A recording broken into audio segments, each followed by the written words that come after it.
Gua dibilang itu lihat di belakang, gua lihat ke belakang, gua lihat ke belakang, ternyata tuh di belakang. Ya kalau gua sebutin sosoknya, gua jujur gua masih jelas banget itu ngeliatnya. Mungkin kalau orang-orang sini sih nyebutnya genderuwo ya. Pas gua turun di pos 3 dan itu gua disasarin.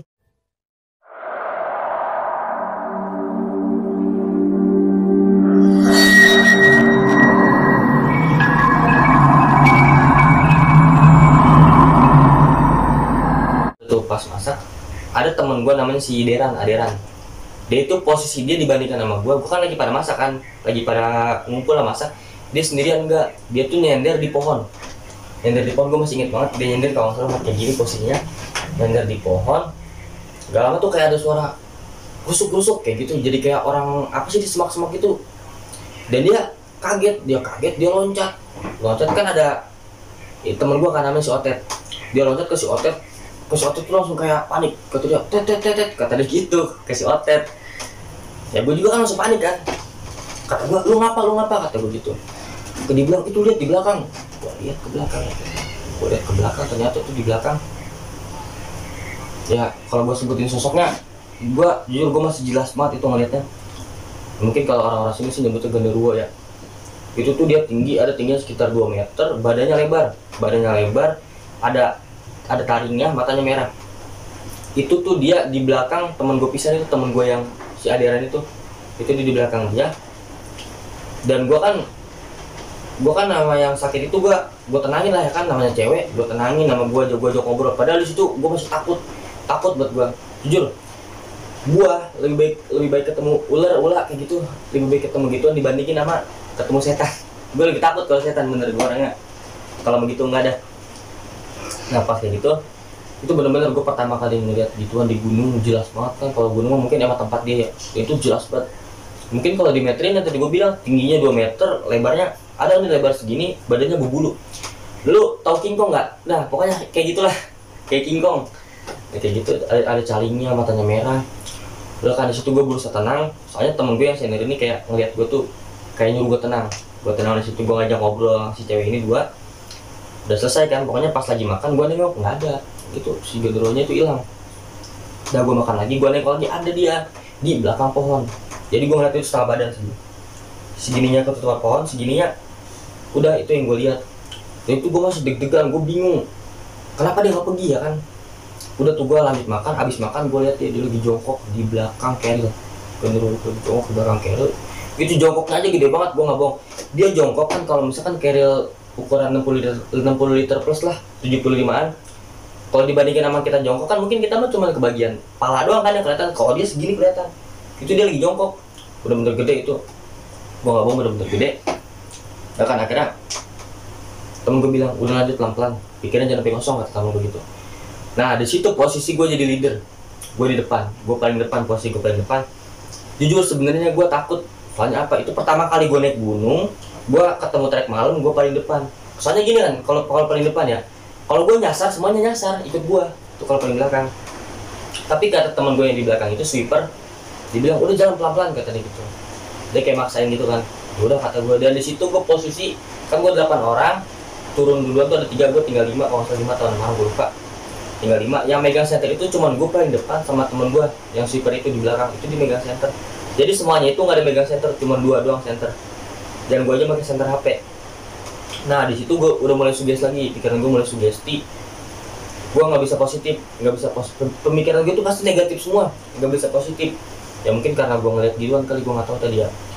Akhirnya pas di situ gue jalan pelan-pelan, namanya gue di depan, itu gue bener-bener halu. Gue ngeliat tuh, lu tahu ini kan barongsai yang inian Cina itu, pokoknya gue ngeliat itu kepala barongsai gede banget, gue nggak bohong, gede. Ternyata gue samperin itu cuman akar kayu yang pohon rubuh, akar gede, itu ternyata cuma itu, bukan kepala barongsai, bukan.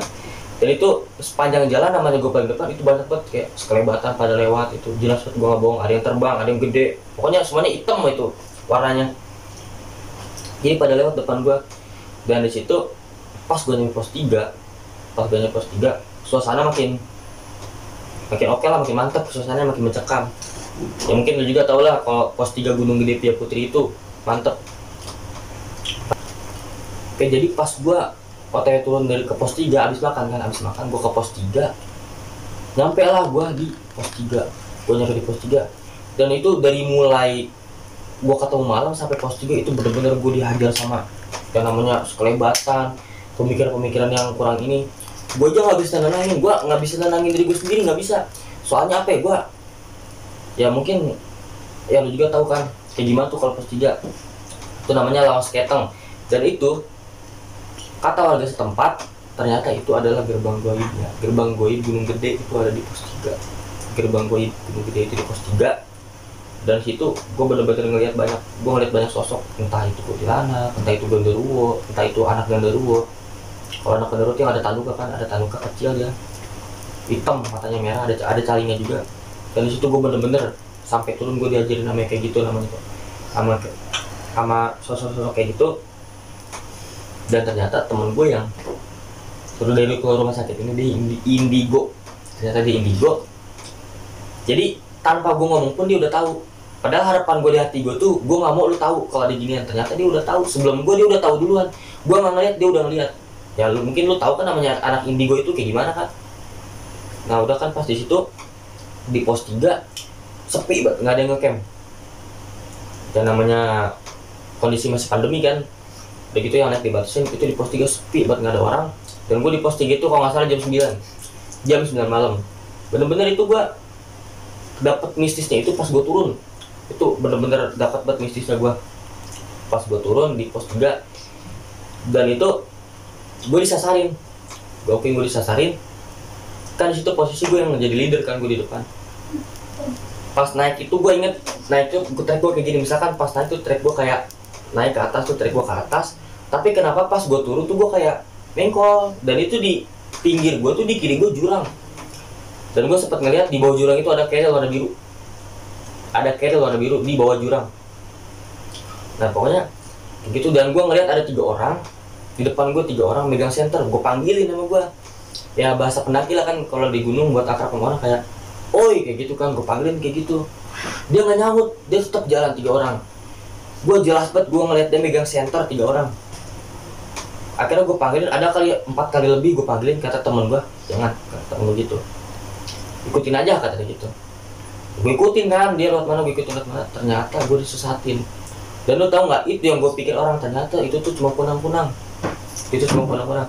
Dan bener gue disesatin. Jadi gue bener-bener ngelewatin trek yang jarang dilewatin sama pendaki. Itu gue lewatin di situ. Dan itu ujungnya itu ada di jurang. Depan gue itu jurang. Dan alhamdulillahnya gue di situ masih dilindungin ya. Jadi tuh gue nggak bablas. Kalau katanya gue bablas salah nginjak, mungkin gue nggak ada sekarang. Gue udah almarhum kali kan. Dan itu asli gue kalau di cerita pos 3 Gunung Gede merinding banget gue. Dan lanjut ya. Nah terus abis itu gue bilang ke belakang, kata gue break, kata gue gitu. Salah jalan, kata gue gitu. Dia bilang salah jalan apanya, bener kata dia gitu. Akhirnya gue gini kan, sini lu lihat, kata gue gitu. Dia lihat sama dia, itu bener-bener itu jurang nggak ada jalan lagi. Itu gue di bawah pos 3 ya, jurang nggak ada jalan lagi. Dan situ gue istirahat bentar, mikir, nenangin pemikiran kan. Tapi pokoknya gue istirahat pun tetap nggak jauh dari gangguan itu, bener-bener gangguan. Kadang sekelebatan, kadang di atas pohon. Aduh gue bener-bener itu gue udah kayak masuk dunia lain kali, gue nggak tahu kan itu. Pas di Gunung Gede itu akhirnya di situ gue kayak mikir juga sih. Di situ gue ngikutin sampah, kayak sampah pendaki, kayak coki-coki, padu rasa, kayak gitu kan. Dan di situ gue kita mikirin sampah, oh ini ada sampah, kata gue ikutin sama gue. Dan alhamdulillah ya mungkin jadi ada gunanya juga sedikit ya. Gara-gara gue ngikutin sampah itu, gue balik lagi ke jalur gue. Dan gue nggak jadi nyasar ya. Cuman jangan ditiru ya, sebenarnya kalau buang sampah kayak gitu kan bukan pendaki lah, kalau gue nyebutnya bukan pecinta alam kayak gitu. Jadi paling cuma persepan doang lah kayak gitu mah. Jadi bukan sejatinya pendaki tuh nggak kayak gitu. Dia tuh ngejaga alam, nikmatin alam. Kan kalau kita inget tuh, kalau kata pendaki kan gini, jangan mengambil apapun kecuali gambar, jangan meninggalkan apapun kecuali jejak, jangan membunuh apapun kecuali waktu. Itu kalau kata pendaki. Dan itu gue pegang sampai sekarang. Kata-kata pendaki itu gue pegang sampai sekarang, dan gue nggak bakal lupa itu. Soalnya itu pegangan gue waktu gue ke gunung. Nah, akhirnya pas singkat cerita kita lanjut lagi kayak tadi. Gue turunkan, gue ngikutin jalur. Itu bener jalurnya, gue inget itu bener jalur. Tapi gue bingung kok gue ada di pinggir jurang terus. Tapi itu bener, itu emang jalurnya. Soalnya waktu gue nanjak itu ternyata kayak gini naik ke atas. Kenapa pas gue turun jadi muter kayak gitu kan nggak logis kan di pikiran gue. Nah akhirnya gue nyampe di pos 3, pos 2. Gue nyampe di pos 2. Di situ udah mulai minim lah gangguan, udah mulai sedikit gangguan. Cuman temen gue yang indigo ini masih kayak suka ngeliat mulu. Namanya indigo kan di gunung juga, itu kan tempatnya dia kan, tempatnya setan kan kalau gunung. Udah tuh singkat cerita gue dari pos 2 bablas, gue lanjut ke pos 1. Di pos 1 gue istirahat bentar, nyampe pos 1 gue turun lagi kan, yang pokoknya perbatasan antara hutan dengan kebun warga. Di situ ada yang nyambut gue, jadi dari orang BC mungkin gue katanya. Pokoknya dengar-dengar jadi temen gue yang tadi bertiga turun duluan itu bilang, kan temen gue tadi 3 turun duluan kan, dia bilang ke pihak BC bahwasanya kalau di anggota gue itu ada yang sakit, ada yang hipo semalam. Dan ternyata gue ditungguin sama itu inian base camp, gue ditungguin di perbatasan pintu itu. Dan itu sebelum gue masuk sawah itu masih berat, kayak itu masih berat, langkah aja masih berat, itu gangguan masih kental. Nah pas gue nyampe sawah alhamdulillah hilang, udah mulai hilang di situ. Nah singkat cerita nyampe lah gue di base camp. Nyampe di base camp, orang base campnya ini nanya, dia udah tahu itu semalam ada yang hipo kata dia gitu. Oke kan, akhirnya gue jelasin dari awal. Gue jelasin dari awal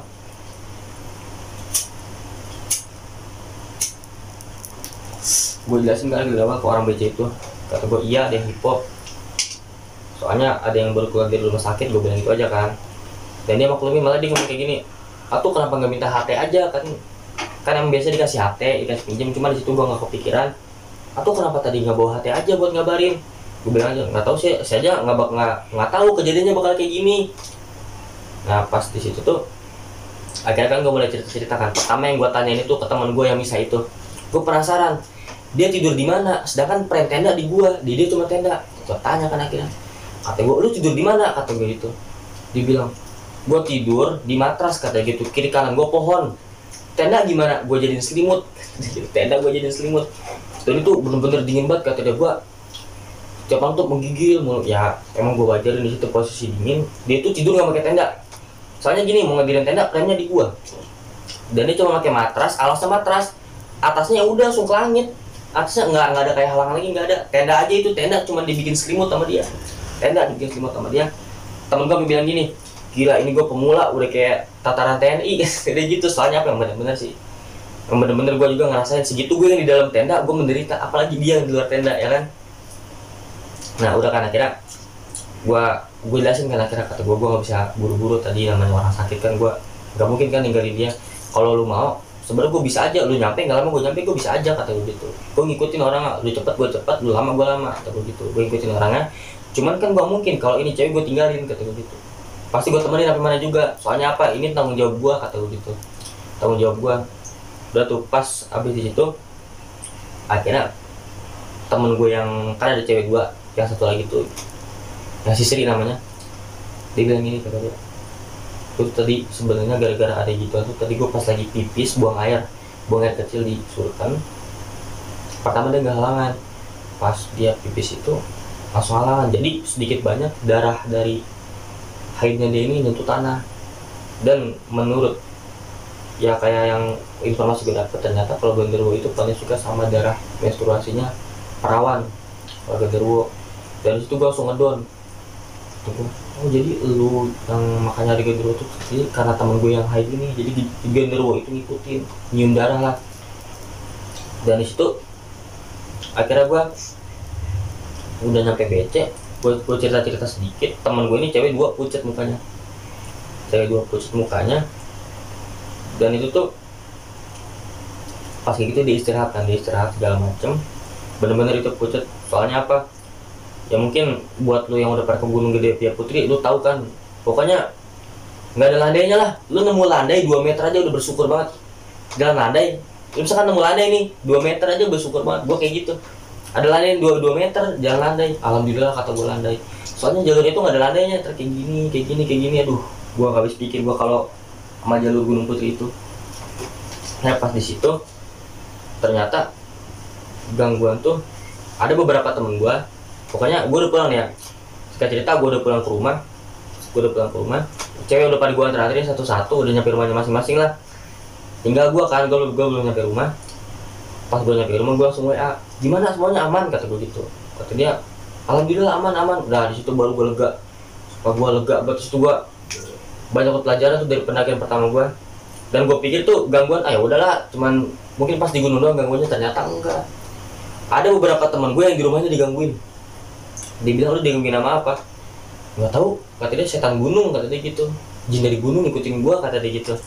Ya lu masukan kali dia sama lu, ya kan, gue bercandain kan. Dan akhirnya gue nggak tahu lagi tuh ceritanya kayak gimana. Dia bener kata dia diikutin. Sampai rumah ada beberapa orang yang diganggu tuh nyampe rumah dia masing-masing, itu masih diganggu. Dan untung alhamdulillahnya gue enggak. Dan itu cerita pendakian pertama gue, perdana, bener-bener pertama di Gunung Gede. Dan itu gue ditatarnya tuh bener-bener kayak tataran TNI, pakai kaos segini, posisi dingin, tidur nggak tidur, sila aja dari jam 9 sampai jam 5 pagi gue sila, nggak gerak. Udah gitu langsung dikasih hadiah banget, bener-bener hadiah, nanganin bocah hipo. Gue nggak tahu nih, gue aja nggak tahu hipo itu apa, nanganin hipo itu kayak gimana, gejala hipo itu apa. Sebenarnya gue nggak tahu, soalnya itu pertama kali gue naik gunung. Dan gue langsung dikasih yang kayak gitu ya, mungkin cobaan kali ya, cobaan. Dan alhamdulillahnya aja gue ketemu teman gue yang dari Cianjur itu kan, jadi agak kebantu juga sama dia. Nah pas di situ akhirnya gue mikir, kata gue, wah ternyata pendaki itu nggak seperti yang gue pikirin. Ternyata pendaki itu nggak kayak gitu.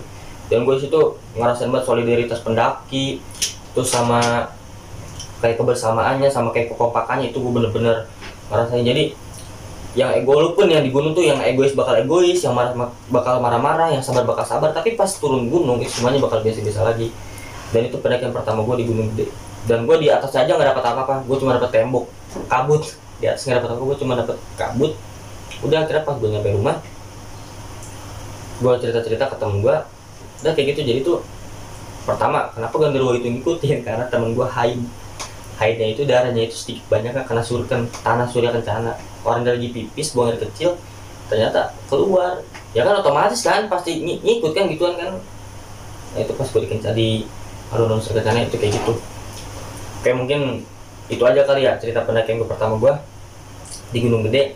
Dan intinya mulai sekarang gue nggak percaya kalau ada orang penggiat alam dia mau berhenti naik gunung, nggak. Pokoknya kalau ada nih pendaki dia tuh sering naik gunung nih, tapi dia bilang gue tuh dikit lagi mau berhenti naik gunung, gue nggak percaya. Gue nggak percaya gitu. Jujur aja gue aja nih ya 3 bulan gak muncak itu kayak kayak nggak betah banget. Sebenarnya sih perjalanannya yang paling berharga kalau naik gunung bagi gue.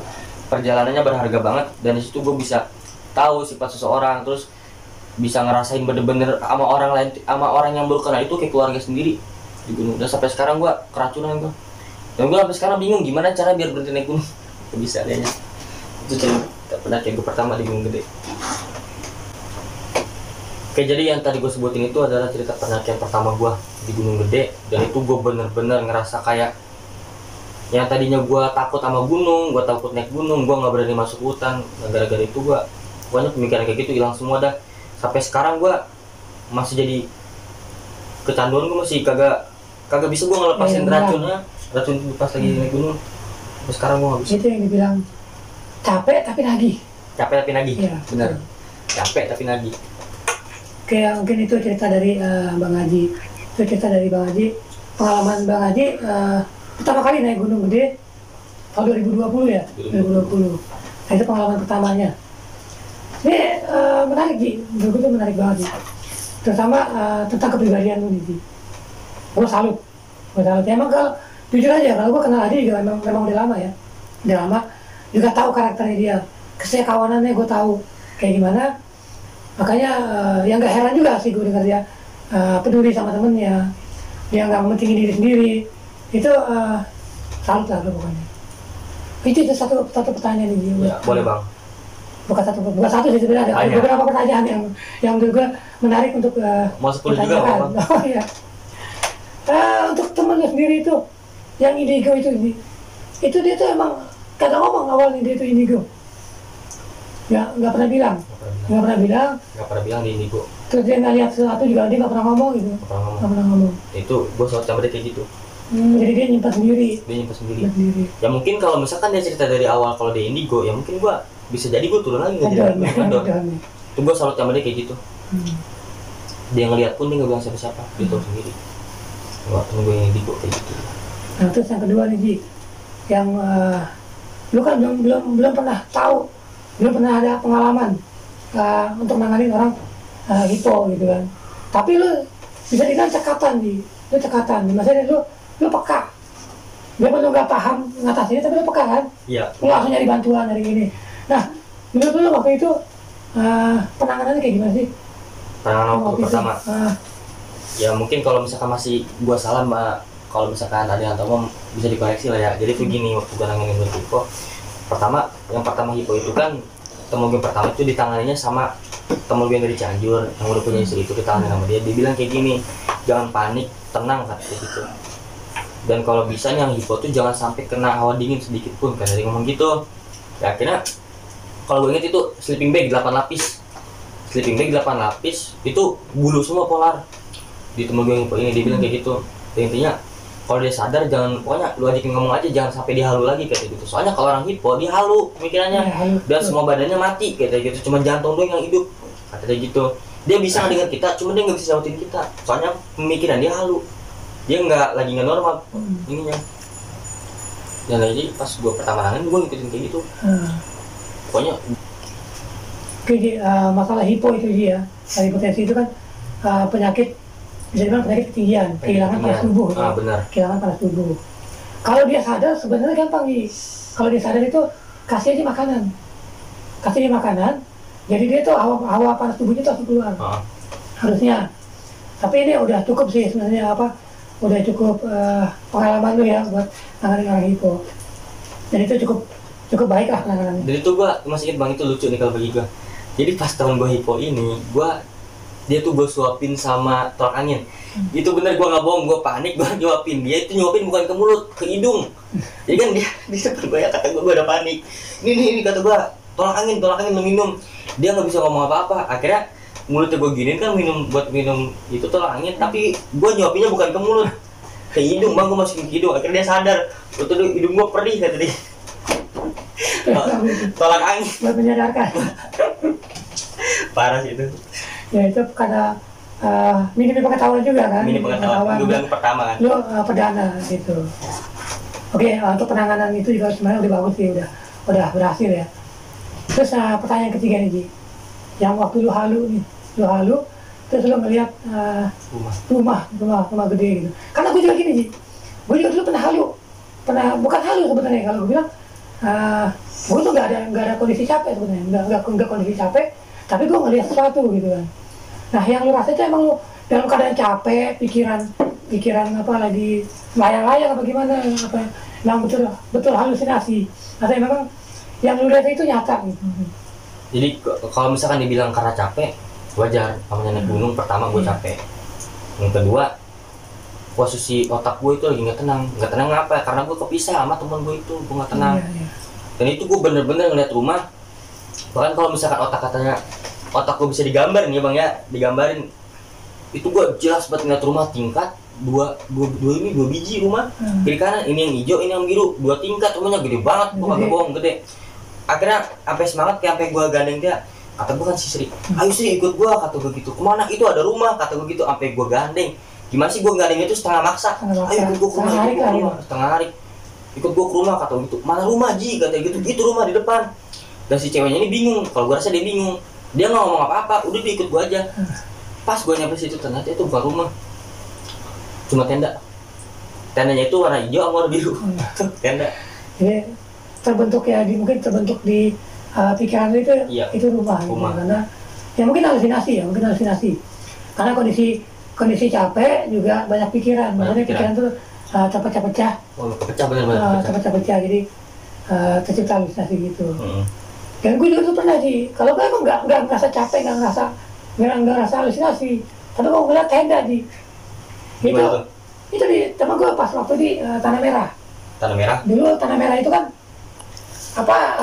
ngelewatinnya langsung Tanah Merah, langsung ngajak gitu kan. Kalau sekarang kan dipilih ke kiri tuh. Dipilih ke kiri. Di Tanah Merah dulu itu pas di atas itu gue ngeliat ada tenda di situ. Di hutan.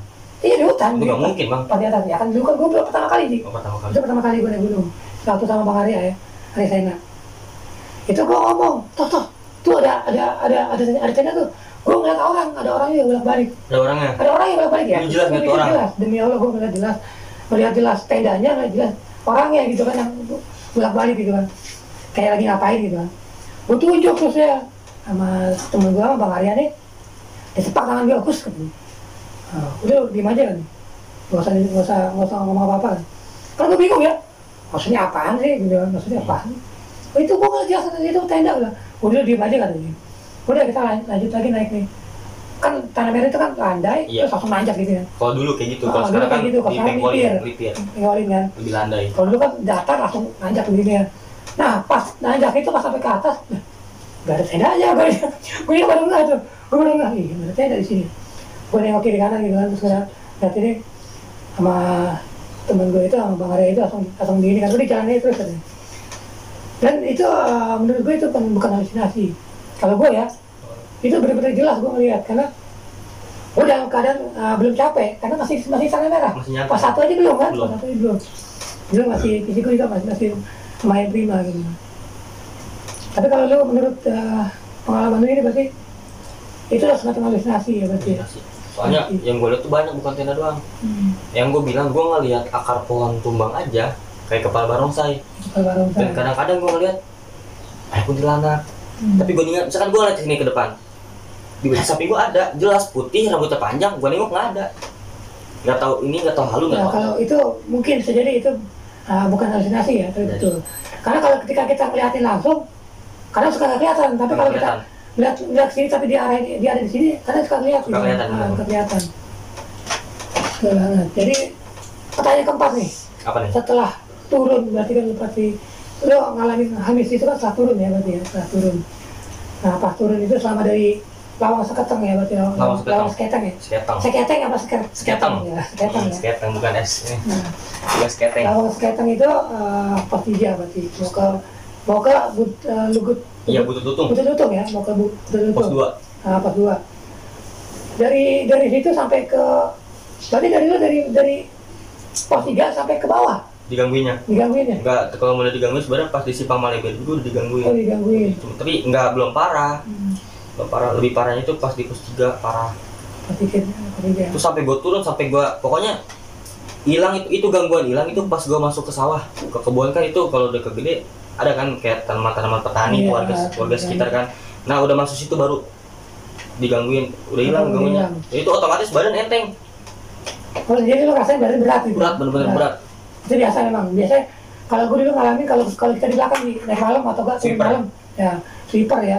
Bagian sweeper itu bagian paling berat. Gue juga pernah ngerasain. Bagian paling berat. Karena nggak tahu kenapa pasti berat kitanya. Itu entah digendlokin, entah apa ada yang gendlok ya, apa ada yang ngikut.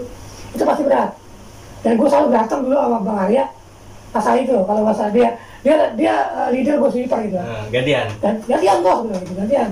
Dia sweeper, kita jalan. Dia teriak lagi kan, oh berarti lu kan? Tukar Rolling, enak aja jalan cepat banget ya itu biasa ya? Biasa sih emang.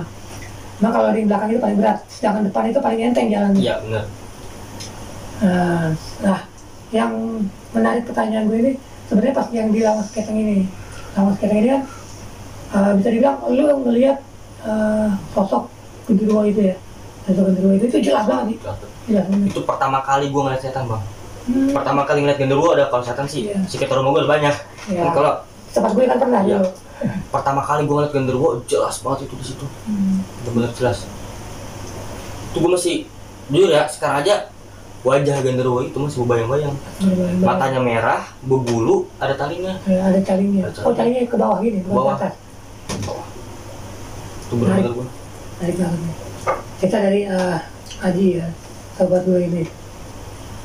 Jadi mungkin ada nggak pesan-pesan lu buat subscriber gue ini dalam melakukan pendakian? Kalau bagi gue yang tadi gue sebutin aja sih, lagi juga kan belakangan ini gue ngelihat banyak pendaki yang naik gunung itu bukan karena tujuan ininya ya, itu karena naik gunung itu cuma buat instastory doang. Cuma buat instastory doang, buat cari view yang bagus, dari foto-foto yang lain, tapi dia kagak mikirin sampah yang dibawa. Betul. Soalnya gue udah berapa kali keliling Gunung Jawa Barat itu pasti ada sampah bang, pasti ada sampah. Jadi saran gue sih gini ya, kalau buat lu dah yang masih pada buang sampah sembarangan di gunung, lu pernah mikir nggak kalau nanti suatu saat lu punya anak atau punya cucu dan keturunan ini lu kayak bakal sobi sama lu, dan lu itu pernah buang sampah di gunung, jadi pas lu naik tuh gunung yang dulunya indah jadi jelek. Ya betul. Itu anak cucu kita tuh nggak bisa nikmatin. Nggak bisa nikmatin keindahan. Betul.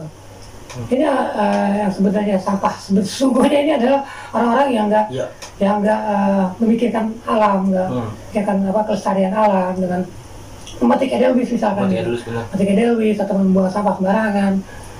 Itu bisa dibilang sampah sesungguhnya ini. Kan ya paling pesan gue gitu aja. Jadi kan gini ya, kalau gue pribadi sih gue nggak mau, kalau gue suka naik gunung, suatu saat nanti gue punya keturunan gue nya juga suka naik gunung, dan gunung pasti zaman D itu udah nggak bagus kayak sekarang, gue nggak mau kayak gitu. Betul. Udah kotor, nggak indah gitu. Apa udah botak ya mungkin ya dengan realisasi segala macam. Mudah-mudahan sih ya keturunan gue nanti nih bakal bisa tetap ngerasain. Iya, bisa ikut menikmati. Dan ya mungkin bisa lu pegang juga sih slogan pendaki yang gue pegang sampai sekarang yang tadi gue sebut, jangan mengambil apapun kecuali gambar, jangan membunuh apapun kecuali waktu, jangan meninggalkan apapun kecuali jejak. Itu sebenarnya cuma sekedar kata-kata tapi maknanya itu mantap. Tuh tiga kata yang tiga kalimat yang sungguh luar biasa. Sebenarnya itu singkat, yang tadi gue sebut ini benar-benar singkat, cuman maknanya dalam. Maknanya dalam makna. Oke, jadi mungkin sampai di sini dulu perjumpaan kita dengan Haji Pratama. Gue baca pamit undur diri. Haji Pratama pamit undur diri. Mudah-mudahan teman-teman semua bisa memetik hikmah dari perjalanan Haji. Oke, kita pamit. Wassalamualaikum warahmatullahi wabarakatuh. Waalaikumsalam warahmatullahi wabarakatuh.